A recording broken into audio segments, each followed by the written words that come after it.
Financera d'Assegurances patrocina Sapiens, un programa de recerca, d'anàlisi i neodivulgació, dirigit i presentat per Ferran Prat.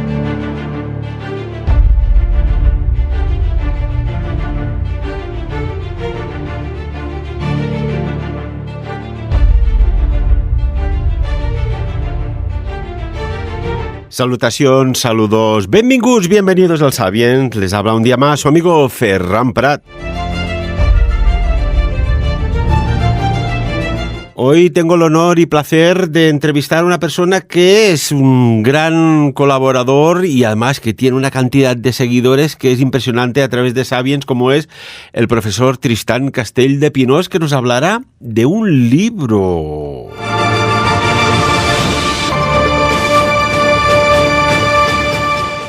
Y que veremos si Montecassino, Ritual de Sangre, pues molesta a alguien o no. Lo digo porque últimamente se está poniendo la cosa muy caliente, pero antes de hablar de calenturas, saludamos al profesor Tristán Castell de Pinós. Profesor, bien hallado, ¿cómo estamos? Buenos días. Daremos un salto y nos iremos al centro de Italia y visitaremos la abadía de Montecassino, y de paso, mientras tanto, también podemos recordar que en estos momentos hay también, digamos, como momentos de mucha irritación en las redes, en los gobiernos, y que hay algo muy parecido a una cosa que pasó aquí en España y que se llamaba la Inquisición. Lo dejo aquí pues un poquitín para que todos podamos imaginar cuál es el momento en el que se nos está introduciendo de una forma muy sigilosa y desvergonzada, por eso a pesar de todo, en el mundo del control de la comunicación y de nuestras vidas personales. Bueno, y tienes toda la razón, porque YouTube, que es de Google, pues ha enviado un comunicado que en febrero del 2024, de este año, pues Google actualizará las políticas de contenido inapropiado para aclarar la definición del término acontecimiento sensible. Y dice así, si me permites, un acontecimiento sensible es un evento o un suceso imprevisto que pone en un riesgo considerable las capacidades de Google de ofrecer datos validados, relevantes y de alta calidad, así como de reducir, pues bueno, la monetización o la aparición en posiciones prominentes de contenido que muestre una falta de sensibilidad o saque provecho de tales eventos. Durante un acontecimiento sensible, Google puede llevar a cabo distintas acciones para hacer frente a estos riesgos.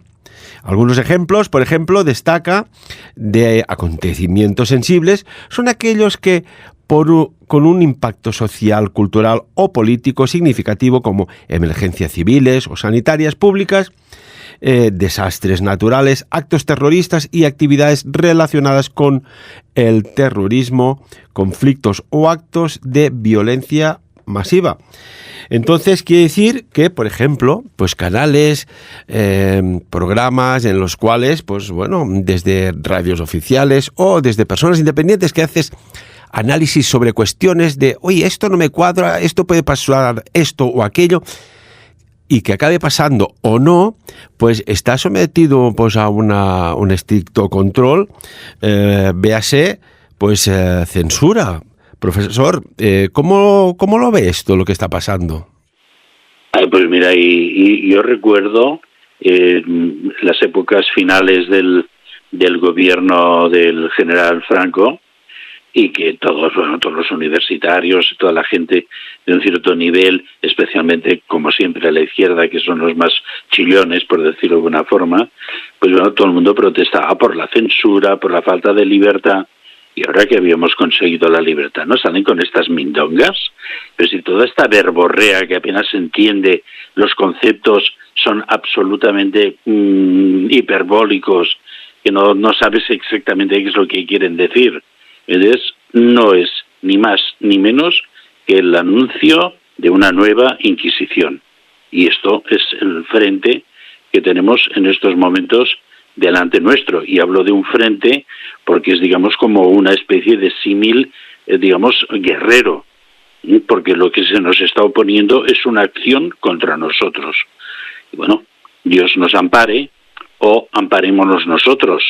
Veamos qué pasos hemos de dar para impedir que toda esta especie de surrealismo literario que nos has estado leyendo se pueda aplicar de una forma fehaciente. Yo sospecho muchas cosas porque, claro, febrero es el mes 2 y estamos en un 2, que es muy complicado.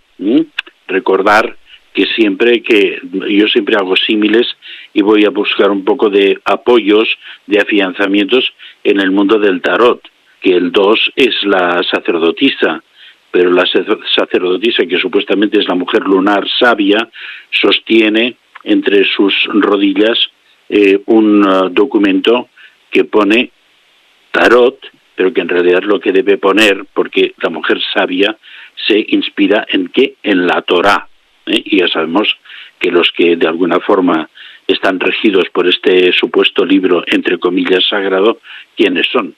Ella pasó de todo esto. Recuerdo que para que sepamos más claramente quiénes son, pues que últimamente en New York se ha encontrado pues un lugar, digamos, de culto de estos señores, en los cuales todo pinta muy mal, y una de las cosas que pinta más mal es que posiblemente ahí se han hecho actos agresivos contra, digamos, niños o personas muy jóvenes.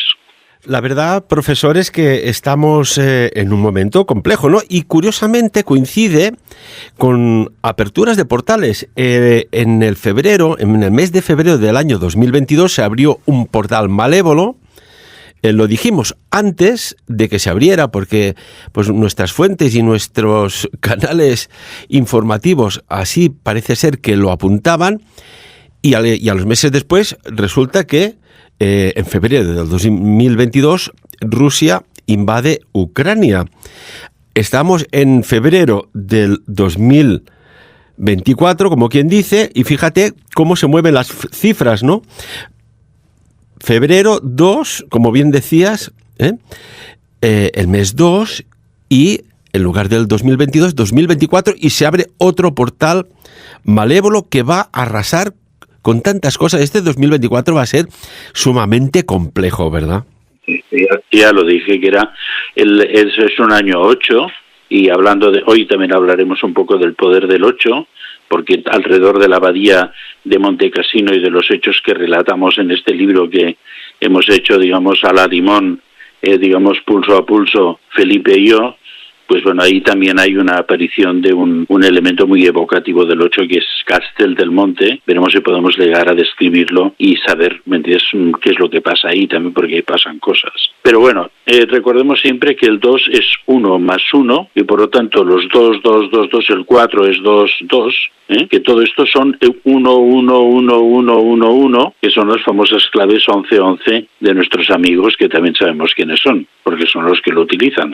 Por lo tanto, estamos ahora en el baile, que, digamos, la música que está sonando no es la que nos gustaría oír.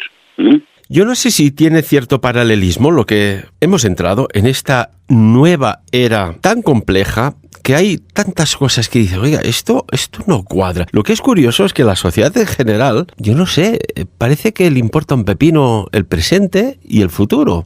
Están anclados en un tiempo paralelo de aceptación de todo, cosa que quizás en otras épocas no sé si pasaba o no. Como del tema que vamos a tratar, profesor, contigo, con el libro que has escrito, que ya ha salido por la editorial EAS, Montecassino, Ritual de Sangre. Trabajo realizado, investigación muy, muy potente, junto con también el profesor Felipe Botalla. ¿Cómo surge la idea, Tristán? Bueno, lo siento, pero es decirte que la idea de este libro, la culpa la tienes tú. O sea que... Sí, ay, pobre de mí. ¿Y por qué? La tienes tú. Esto sí que no lo sabía yo. Sí, la culpa es de Sabiens total, pero además flagrante y absoluta. Eres un culpable más, Entonces, bueno, y ahora voy a descubrir el porqué. Resulta que en uno de los anteriores congresos de Sabiens, al que tuve pues la fortuna de poder asistir y donde presenté mi hipótesis sobre los esenios, que sigue siendo una hipótesis muy en estos momentos muy seguida por otros investigadores, curiosamente. Y entonces, pues en un momento determinado estaba también Felipe Botalla, que presentaba también otro trabajo, y pues bueno, fuimos a cenar y estuvimos hablando sobre los respectivos trabajos y tal, ¿no? Y entonces con Felipe hemos hecho muchas colaboraciones y, en fin, hemos tenido siempre una amistad muy próxima y dentro del campo literario intelectual, pues más próxima todavía, ¿no? Entonces resultó que, bueno, estuvimos con que hablamos del tema de los esenios, que es lo que yo iba a presentar. Digo, bueno, hay una cosa que me extraña muchísimo. Después de años, desde el 1800 que se encontraron los primeros manuscritos, digamos, gnósticos, el Pistisofía, hay un espacio tremendamente vacío en el que no aparece nada, absolutamente nada, y de pronto, al terminar la Segunda Guerra Mundial, como aquello, o durante prácticamente la Segunda Guerra Mundial, aquello como que la gente que estaban los libertadores, entre comillas, ya llegó un momento y dice, bueno, ahora que tenemos el trabajo hecho ya podemos sacar todo lo demás.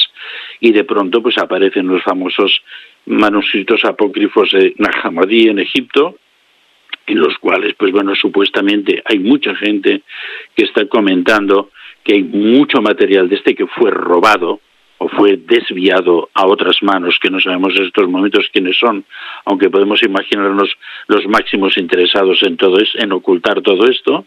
Y luego, al cabo de 2 años apenas, aparecen los famosos pergaminos de Qumran y todo lo que explico yo en el libro de los esenios. Entonces yo digo, bueno, claro, todo esto está relacionado con el devenir de la Segunda Guerra Mundial, ¿no? Cuando se termina esto, y claro, también entonces es cuando los Rothschild, ¿entiendes?, aprietan y asfixian a la Sociedad de Naciones para que admita la creación del Estado de Israel, que nos ha llevado hasta estos días, con la crisis de Suez, con la crisis de los hutíes y con el tema pues tan interesante de Gaza, que hemos hablado ya aquí en Sapiens, dando algunas de las claves de lo que está pasando, ¿no? Y entonces pues había dos cosas que también eran como inexplicables. Resulta que en el monasterio cerca de Milán, del norte de Santa María delle Grazie, donde estaba el famoso fresco de la Santa Cena de Leonardo da Vinci, en el cual por activo y por pasivo siempre ya se ha de alguna forma admitido que el famoso discípulo predilecto es una mujer, y entonces se sugiere que era María Magdalena. Y entonces, ¿por qué razón los ingleses bombardean 2 veces y destruyen totalmente el monasterio de Santa María delle Grazie, en el que, digamos, en el libro de Monte Cassino también publicamos una fotografía totalmente reconstruida, es una obra totalmente nueva, y quizás por un sentimiento de antelación o una intuición, las tropas de la República de Salò, que se había constituido en el norte de Italia, el fascio se había refugiado en el norte de Italia, taparon la pared donde está el fresco de Leonardo da Vinci con sacos terreros, 2 o 3 líneas de sacos terreros hacia arriba de todo. Y eso, el monasterio quedó prácticamente totalmente arruinado, pero esa pared y el fresco de Leonardo se salvaron para que nosotros podamos disfrutar de ese enigma y podamos comprobar, ¿me entiendes o no?, la gran personalidad de Leonardo y de alguna forma entrar en un misterio distinto sobre la vida de Jesucristo, que es también otra de las cosas que aparece en este libro de Monte Cassino, ya que en este Monte Cassino, antes de su destrucción, según nuestro texto, entre comillas, novelado, pero basado en muchos elementos de rigor histórico, aparecieron, digamos, unos textos que es como un nuevo evangelio, digamos, el evangelio real de Jesucristo, ¿no? Lo que sí me permites, profesor Tristán, hay algo que no cuadra, ¿no? Porque dices, dentro de todas las contiendas que hubo durante la Segunda Guerra Mundial, dices, ¿cómo se cebaron reventando lo que parecía un bastión de resistencia, pero de forma desmesurada? Aquí debe haber algo antes para que se emprenda esta acción. Esto es lo que revelamos en el libro, que yo recomiendo realmente a todos los interesados en los hechos de la Segunda Guerra Mundial o en los hechos de un cierto un secretismo histórico, la historia esotérica, pues que del libro de Montecassino van a encontrar muchísimos elementos de reflexión y de revelación de los hechos, ¿no? Y entonces otra de las cosas que hablamos esa noche fue justamente de eso. Es decir, ¿cómo es posible que esa abadía, que aparte de todo, ¿entiendes?, era el Vaticano benedictino, fundado por San Benito de Nursia en el año 529, patrón de Europa, vuelvo a insistir, para que veamos dónde está el punto de inflexión, patrón de Europa y patrón de los exorcistas, y aparte en el libro hay una línea conductora llevada por un exorcista, o sea que también es muy importante para la gente que está interesada en este tema. ¿Cómo era posible que ahí se vertiera, se victimizara a más de 50.000 personas en la toma de un sitio que era francamente muy fácil de evitar? Porque sí que de acuerdo que está en la línea de comunicación Nápoles-Roma, está más o menos equidistante de Nápoles y de Roma, pero hay desde esa línea, que es prácticamente la costera occidental de la península itálica, hacia la parte del Adriático, hay una cantidad de territorio en la que los ejércitos aliados podían progresar. Hombre, obviamente la Wehrmacht estaba ofreciendo una resistencia heroica en todas partes, pero podían progresar sin necesidad, ¿me entiendes?, de primero acabar con uno de los elementos arquitectónicos y aparte uno de los depósitos de arte más importantes de Europa, salvados gracias justamente antes de la llegada de estas aguerridas y agresivas tropas aliadas por la división Hermann Göring, que se hicieron cargo. Esto lo hablará, yo espero, también Felipe, de una forma más extensa, porque en realidad el libro, ahora paso un poquitín a la estructura del libro, digamos que aquella noche en Andorra, esperando el Congreso al día siguiente, Felipe y yo pensamos, oye, de esto tendríamos que hacer un libro, ¿no? Porque es una cosa tan misteriosa el por qué desde todas las tropas aliadas se bloquean en ese nudo y durante un tiempo excepcional, dada la heroica resistencia de los famosos Diablos Verdes, los paracaidistas de la Luftwaffe en Montecassino, pues bueno, resisten asaltos y asaltos, causando una mortandad tremenda en las tropas que participan en los asaltos a la abadía, cuando realmente todos estos ejércitos podían pasar por la izquierda, por la derecha, dejar Montecassino aislado, si había algún tipo de guarnición de la Wehrmacht, dejarlos morir de hambre allí y seguir hacia el norte, mientras hacia Roma, que es donde pretendían llegar con muchísima velocidad. Pues bueno, eso, repito, que por eso tienes una culpa no indirecta, sino muy directa, porque fue esa noche en la que pensamos en la concepción de este libro. Bueno, es que Sapiens, cuando creé Sapiens, en realidad de eso se trataba, ¿no? De personas a veces que son anónimas o desconocidas, que fuera un espacio, una plataforma para darse a conocer, para compartir, para aprender, ¿no?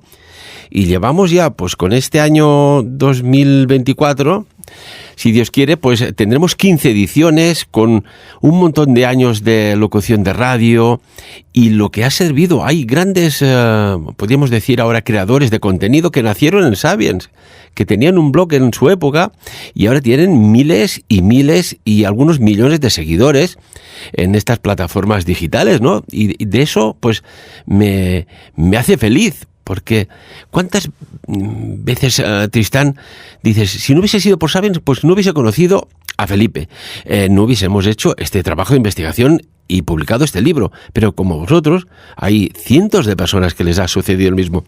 Y de eso se trata, de compartir, de aprender y de posicionarnos en un presente ya extremadamente que, como no estés informado y bien, te vas a dar unos bandazos en esta vida que serán impresionantes. Es así. En el caso de Felipe, pues bueno, los dos ya teníamos una amistad muy larga, porque Felipe pues había hecho unos libros muy interesantes, sobre todo sobre el tema de la Antártida, que era un tema que me interesaba muchísimo en aquel tiempo, y que yo pues hice también una investigación interesante. Y entonces, pues cuando vi que había otro autor que se había interesado por el tema, pues hice todo lo posible por conocerlo, y desde entonces, pues hasta el día de hoy, pues hemos mantenido una amistad muy próxima, ¿no? Pero que el tema de Montecassino no se nos había ocurrido jamás. Habíamos hablado de otros temas, yo participé mucho en el libro de Porta Stellae, donde él me incorpora como un personaje de ficción, Tristán Castell de Pinós. Y entonces, pues yo decir, pero no se nos había ocurrido jamás visitar el tema de Montecassino. Y fue esta noche allí, antes del día siguiente, los dos éramos ponentes en el Congreso, donde salió este proyecto. Y a partir de aquí, pues a la limón, un capítulo tú, un capítulo yo, fuimos de alguna forma organizando, ¿entiendes? Y aportando cada uno un poco una visión muy especializada también de cada uno. La visión de Felipe, que es una enciclopédica en lo que es el tema de las historias de la Segunda Guerra Mundial, además, digamos, una visión, digamos, muy creativa. Todos sus libros son, digamos, aportan nuevas hipótesis, nuevos criterios, y él pues es muy detallista en este tema, y yo por mi parte, pues los dos pensamos, bueno, para que esto haya ocurrido, tiene que haber algo detrás, una fuerza maligna detrás, que haya perpetrado, digamos, la destrucción de este bastión de Europa, porque era digamos, San Benito, repito, era el patrón de Europa, y la Orden Benedictina, pues bueno, ha sido, digamos, uno de los grandes pilares de la Iglesia Católica en todos los sentidos, ¿no? Y además, voy a dar una exclusiva, aún no es oficial, pero ya la puedo transmitir, que tanto Tristán Castell de Pinós como Felipe Botalla estarán en el próximo Congreso Sapiens de octubre, el primer fin de semana de octubre, aportándonos en primera persona y en directo todo el trabajo de este libro, que va a ser impresionante. O sea, tenemos dos primeras espadas en el Congreso. Ya no sé, aparte del tema, digamos, yo creo que por muchas razones no es simplemente una novela histórica. Hay también mucho pensamiento sobre, digamos, los conceptos metafísicos y, digamos, como lo diría, del compromiso de la cristiandad en la evolución del mundo y de los hechos que han conducido la historia desde el año cero hasta este momento, y creo que esto también es muy, muy importante, Es decir, que hay la parte, repito, de Felipe, que está más basada, él participa también de la investigación esotérica, o sea que aquí, digamos, nos hemos metido, digamos, están imbricados los dos campos. No hemos escrito nosotros uno una parte, el otro a otra, hemos siempre compartido lo que íbamos escribiendo e íbamos creando lazos de conexión, Por lo tanto, este es un tema muy interesante. No son dos libros en uno, es un libro con dos hipótesis entrelazadas, pero basada en algo. Algo pasa en Montecassino que haya determinado, de alguna forma, digamos, su destrucción o de alguna forma, su intercambio por otra cosa que iba a ser destruida. Y en ese sentido nosotros planteamos que, a pesar de que los aliados bombardearon entre el 43 y el 44 muchas veces Roma, una sola vez el Vaticano, pero que de alguna forma la amenaza sobre Roma se cernía, digamos, de una forma muy cruel, y que pensamos que de alguna forma, si estos señores que crearon un sacrificio, ahora vamos a tomar una palabra de su jerga, un holocausto de sangre tan grande, ¿me entiendes?, tan simbólico en Montecassino, verdaderamente lo que hubieran querido es la destrucción del elemento icónico más importante para los cristianos del mundo, que era el Vaticano. Y entonces allí, mientras tanto, van ocurriendo los hechos, digamos, bélicos, y hay el acercamiento de estas fuerzas malignas, porque recordemos siempre que por ejemplo, eso Felipe, que es, digamos, el gran archivo, ¿me entiendes?, magnífico y rotundo sobre los hechos de la Segunda Guerra Mundial, que los aviones que bombardearon constantemente Montecassino fue la división 666, que más tarde fue relevada por otro grupo de aéreo de ataque, que era la Red Bull, el Toro Rojo. Aquí podemos ya empezar a encontrar unas significaciones que no son estrictamente militares, ¿no? Y entonces, claro, aquí ¿por dónde entramos a este tema? Claro, la creación del monasterio de Montecassino en el siglo VI, en los primeros años del siglo VI, por San Benito de Nursia, empieza, a mi forma de ver y a mi forma de exponer en el libro, que lo encontraréis, digamos, con un poco de mal pie, digamos, un tropiezo. ¿Qué había en esa montaña, en ese pitón rocoso en medio de la llanura, de que ahora sigue presidiendo la reconstrucción del nuevo monasterio de Montecassino? Pues había un templo romano de Júpiter y un templo de Apolo. O sea que previamente, desde época del Imperio Romano, allí había construcción, había edificación. De culto muy importante, porque ni más ni menos Júpiter y Apolo. Júpiter es el dios, la conexión con la fuente, el todo, el Zeus griego, y Apolo es el dios de la regeneración, la curación. Entonces son dos símbolos muy complementarios, ¿no? Y entonces, pues, ¿qué es lo que hace San Benito o Benito de Nursia cuando llega allí? Pues bueno, simplemente destruye los templos romanos, entonces arrasa el bosque sagrado que había alrededor, y entonces empieza ahí la ubicación de la nueva orden monástica. Y a mí eso creo que, ¿me entiendes?, es el origen de todo lo que va ocurriendo después, porque la historia de San Benito es una historia muy complicada. Él mismo reconoció que su vida fue la constante lucha con potencias, digamos, agresivas, O sea, allí, pues, claro, obviamente se define como potencias malignas, pero quizás eran potencias que se estaban defendiendo de una destrucción irracional. ¿Ves? Claro, muchas iglesias católicas, muchas basílicas y muchas catedrales están construidas o sobre antiguos lugares de poder druídicos o sobre templos romanos. Y quizás, pues bueno, no ese rebote. Y bueno, es un tema que me gustaría de alguna manera, digamos, exhaustivizar en el futuro. O sea, ver qué influencia ha tenido sobre las construcciones que se han sobrepuesto sobre, digamos, elementos o neolíticos o druídicos o bien romanos o célticos, qué repercusión ha tenido sobre la historia de los edificios. Porque, por ejemplo, tenemos aquí el caso del monasterio de Montserrat. El monasterio de Montserrat ha sido destruido varias veces. La última vez las fuerzas napoleónicas, mientras lo arrasaron, lo incendiaron, no quedó nada en pie. Y en la Guerra Civil Española estuvo a punto, estaban ya acopiadas las cargas de explosivos para volar totalmente el monasterio. Pues esto lo desconocía. Sí. Yo, si queréis, algún día hablaremos del Montserrat, digamos, desconocido, porque con que yo he vivido 9 años allí, creo que, digamos, soy una voz medianamente autorizada. Medianamente no, plenamente, porque además Montserrat, ¿no? Y se dice, permítame el inciso, que si no nos alejamos de la línea Gustav, en Montecassino, aquella serie de líneas defensivas del Tercer Reich en Italia. Pero se dice que hay túneles y pasadizos y cosas secretas ahí. Montserrat, sin duda. Esto hablamos otro día, es un monasterio benedictino también.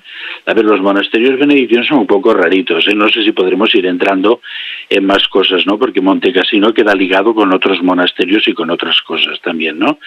Pero entonces él mismo dice que incluso hay una parte legendaria de la historia de San Benito que llega a ser tentado por una diablesa de una belleza tan brutal que la única forma que tiene, ¿me entiendes?, de apagar el furor erótico que despierta en él esa diablesa es desnudarse y tirarse sobre unas matas de zarzales y de ortigas para que las laceraciones de las zarzas y de las ortigas hagan, digamos, venzan la fuerza de la diablesa que le estaba tentando. Y durante el resto de su vida tuvo luchas y luchas y luchas y luchas y luchas, y por eso es conocido hoy en día como el patrón de los exorcistas, ¿no? Y entonces, claro, ahí ya se demuestra que hay unas fuerzas primigenias que rechazan. Y claro, tanto es así que, digamos, si San Benito empieza, digamos, la fundación de la orden, digamos, más o menos alrededor de los 530, en el 581, es decir, pasan 2 telediarios, las tropas lombardas arrasan todas las construcciones de San Benito y lo dejan, pero metes absolutamente en ruinas, y los monjes que hay ahí pues huyen abandonados y abandonan las ruinas. Hacia el año 800 reconstruyen el monasterio con mucha dificultad, pero en 833 los sarracenos lo vuelven a liquidar todo y vuelven a abandonar. En 949 lo reconstruyen de nuevo, y en 1349, después de casi, digamos, un tiempo de una cierta tranquilidad, viene un terremoto y abate totalmente el monasterio. Se vuelve a reconstruir, y en 1799 Napoleón, el mismo que intentó destruyó el monasterio de Montserrat, y que sus tropas dedicaron a bombardear con sus cañones la pared, digamos, sur-oriental, que es la que da a Collbató, que todavía se ven en la pared los impactos, lo mismo que hicieron con la cabeza de la esfinge, por cierto. Sí, precisamente. Es un detalle, yo no sé si sale, sé que hay la película de Napoleón, que han estrenado hace poco, no sé si sale este detalle, pero la cara de la esfinge fue bombardeada con artillería napoleónica. Ya ves tú, ¿por qué, no? ¿Qué finalidad? Algo había, Napoleón no era tonto y algo había. En resumidas cuentas, que desde el 1799 se vuelve a reconstruir el monasterio, y entonces tenemos un salto hasta 1944 que se va a producir la próxima destrucción. Entonces hay un personaje que está creado, digamos, a partir de experiencias muy personales y a partir de, digamos, una conexión que yo tengo familiar con la parte de la Puglia y la Basilicata en el sur de Italia, la Grecia itálica que le llaman, ¿no?, al norte de Nápoles. Pues entonces creó un personaje que se llama Emilio da Venosa, que es un exorcista, y este exorcista es llamado al monasterio de Monte Cassino porque hay un fraile endemoniado que no hay manera de acabar, digamos, con la posesión de este fraile. Y entonces llega el exorcista, procede al exorcismo, hace el destierro de esta entidad, digamos, era una entidad, digamos, astral, no era demoníaca pura, y entonces él aquí se empieza a imbricar con el monasterio, porque claro, la presencia de esta posesión, digamos, tan fuerte que él tiene que desterrar, le causa, digamos, unas ciertas preguntas, y él inquiere si ha habido otros casos de posesión en el monasterio en épocas recientes. Y entonces el abad le relata los casos anteriores, y claro, él va encontrando un filum, ¿sabes?, un hilo conductor de no, esto, digamos, se está repitiendo, hay algo que viene de la noche de los tiempos, de esa destrucción, digamos, histórica de Monte Cassino. Esa reconstrucción es como el ave fénix que renace del fuego constantemente, pero que se vuelve a repetir y se vuelve a repetir. Y entonces todo eso le conduce a conocer que, aparte que en la reserva, que es en la parte secreta de la biblioteca de Monte Cassino, un tanto o más importante, bueno, los monasterios benedictinos generalmente tienen bibliotecas importantísimas, ¿no?, pero que muchos de los documentos, los grimorios y los tratados de demonología que había en el monasterio de Monte Cassino también hacían sospechar que, obviamente, religiosos exorcistas de otros tiempos habían tenido que enfrentarse con amenazas y habían ido dejando, digamos, como en el Maleus Maledicarum, habían ido dejando las fórmulas de destierro y exorcismo de las entidades malignas que se iban digamos, produciendo, ¿no?, dentro del propio monasterio, o que acudían al monasterio en busca de sanación y de curación o de liberación de las entidades demoníacas, ¿no? Me hace pensar una cosa, Tristán, de que, claro, en sitios sagrados de culto, libres de energías negativas, que acontezca esto, me pregunto yo si es que, no sé, me viene al pensamiento, si realmente hay monasterios o lugares que son fronteras, cortafuegos a esas, vamos a decirlo así de forma muy suave, criaturas del mundo subterráneo, que por allí salen, son puertas de salida, ¿o qué? Sin duda. Entonces este exorcista va descubriendo todo esto hasta que descubre que hay una capilla secreta que entre los monjes es conocida vulgarmente como el purgatorio, pero que prácticamente está cerrada siempre, que ahí dentro se habían conservado unos papiros, unos pergaminos con una serie de, digamos, había una digamos, nube de misterio o de peligro, desde cosas malignas.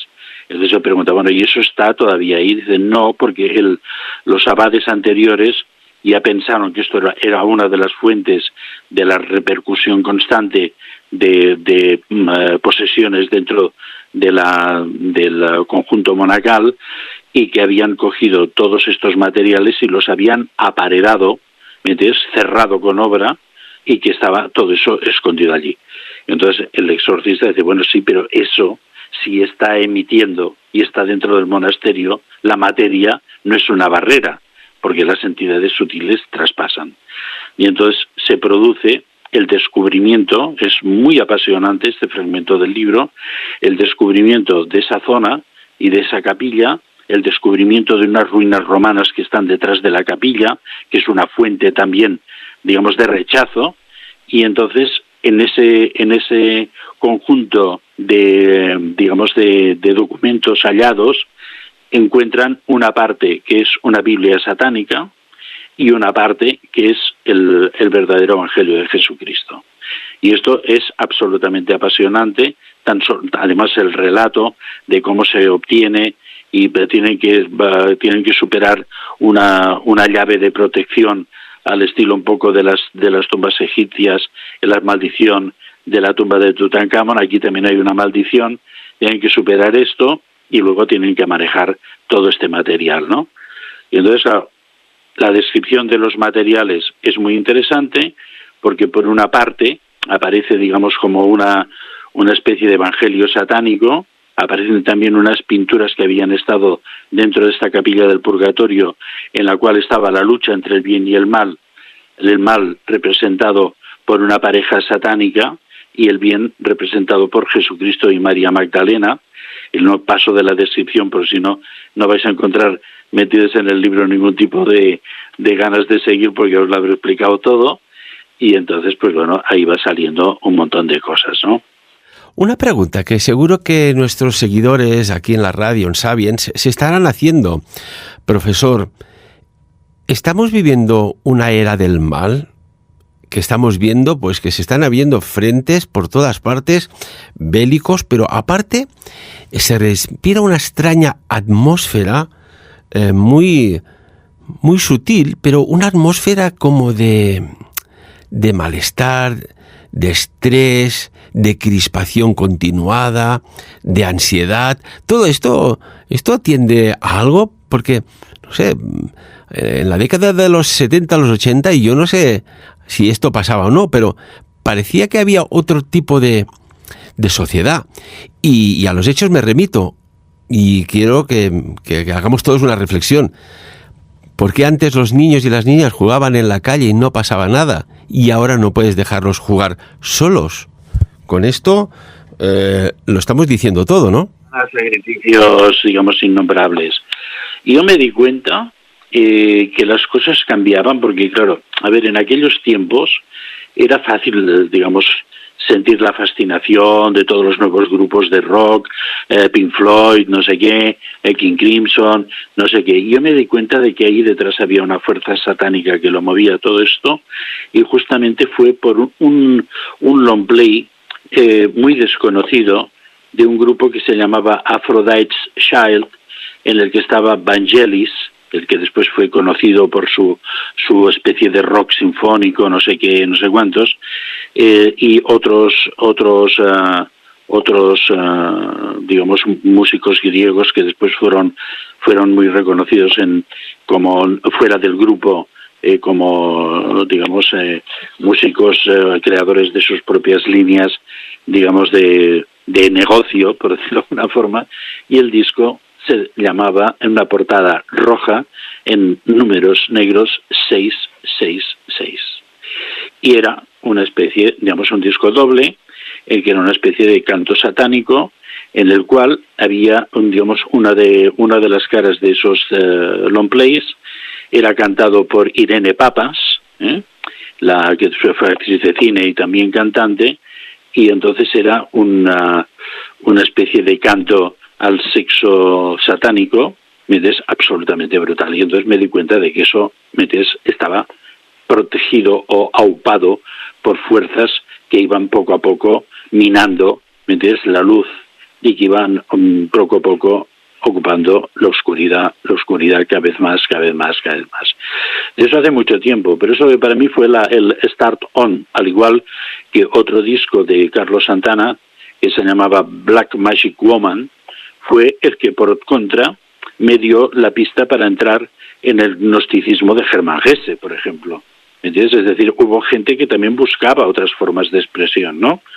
Y entonces, pues quiero decirte, unos por una parte, otros por otra, la lucha entre el bien o el mal, ¿entiendes? También se manifestaba en ese campo, en aquel tiempo, el campo musical, ¿no?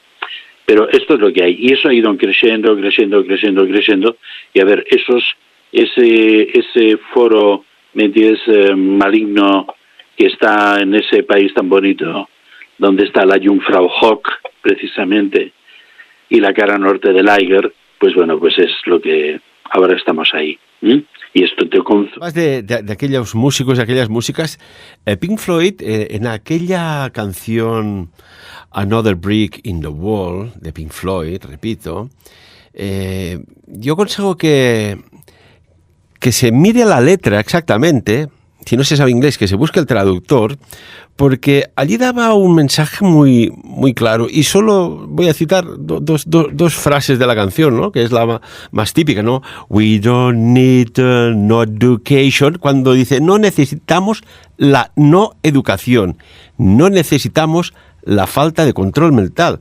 Fíjate ahora el último informe PISA, que ha dicho de los estudiantes, ¿no? No hay comprensión lectora, el nivel de aprendizaje es súper bajo.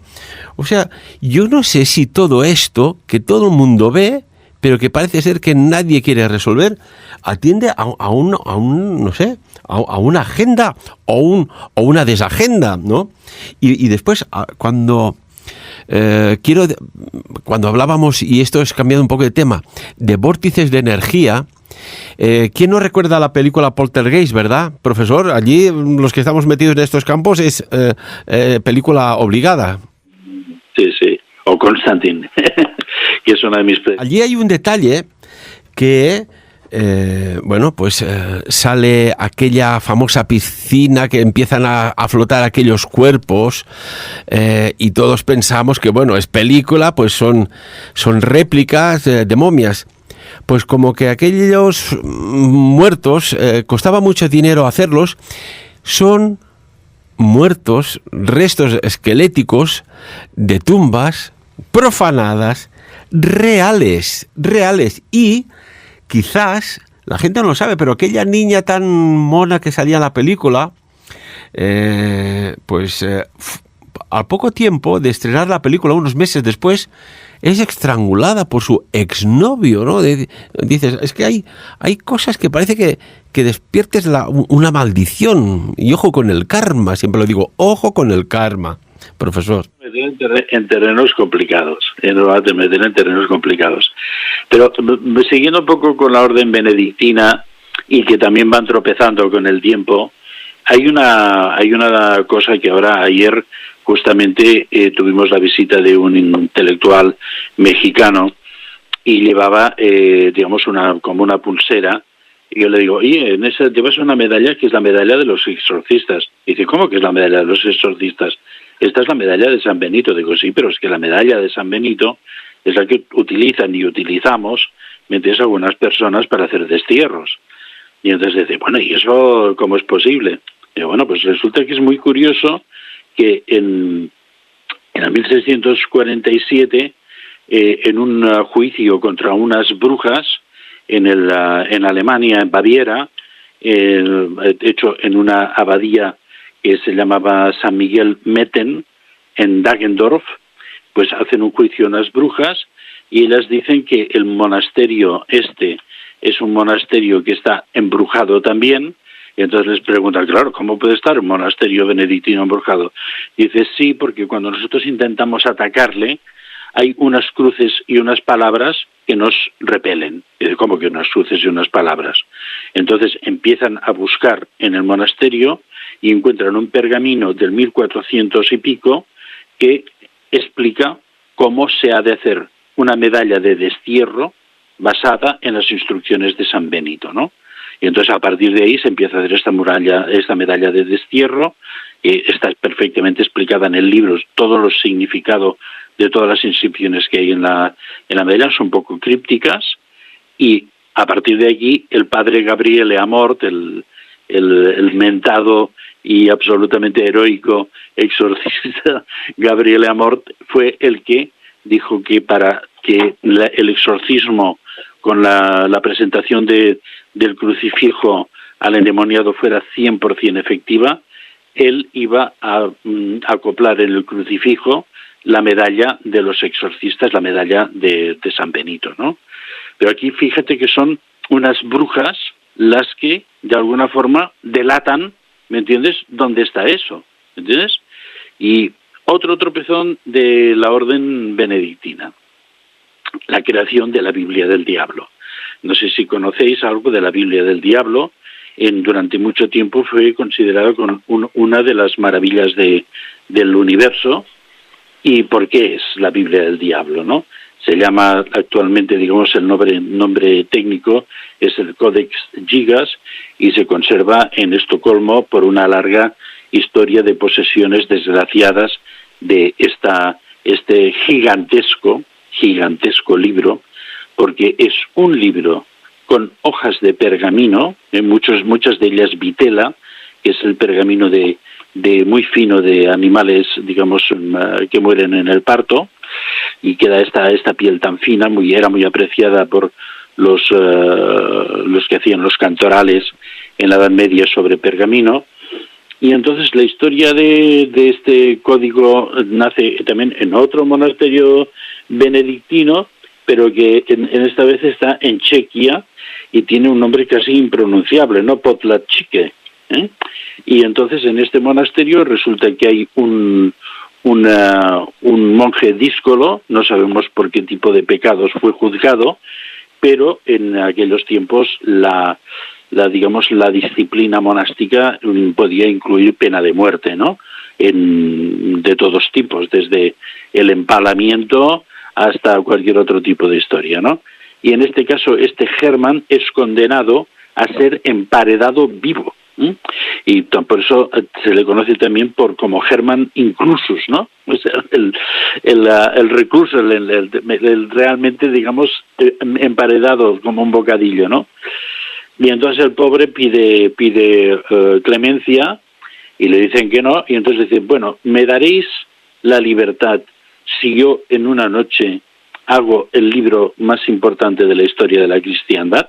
Y el abad le dice que sí, va a hacer nada, metes cómo va a hacer, metes con los pergaminos, encuadernados, le dice que sí. Y él convoca a Satán y por la noche hace este libro absolutamente inexplicable.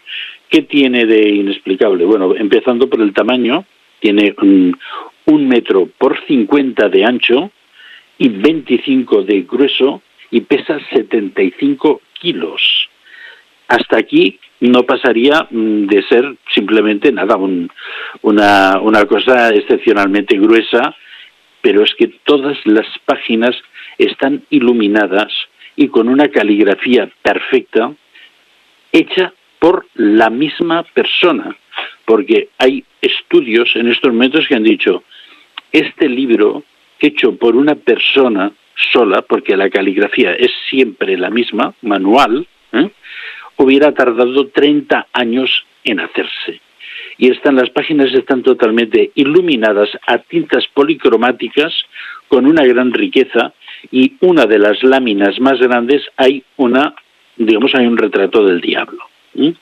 Y por eso se conoce también como la Biblia del Diablo, porque ahí aparece a toda página, aparece una página de esas bonitas del medio del National Geographic, ¿no? Y entonces, pues claro, se presenta con el libro y le tienen que dar la absolución y perdonarle la pena de muerte, ¿no? El libro va pasando de manos en manos hasta llegar hasta los que aparecen en todas partes, y seguramente vuelven a aparecer en el libro, la dinastía de los Habsburgos, los mismos de la lanza de Longinos, los mismos que intentaron reunir el Grial, los mismos que intentaron reconstruir el Sacro Imperio Romano Germánico, esos también tuvieron la Biblia del Diablo.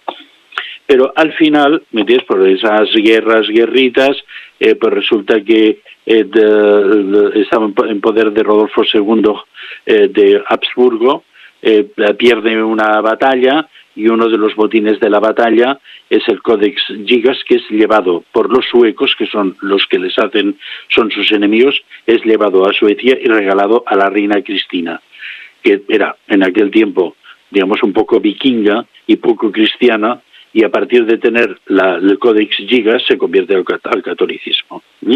Y regala al Vaticano una cantidad de textos incunables, pues se sigue quedando el Codex Gigas hasta hoy día. ¿Por qué aparece el Codex Gigas en el libro de Monte Cassino? Y aparte del comentario de que los benedictinos siempre tienen tropezones y aún nos falta uno muy bueno.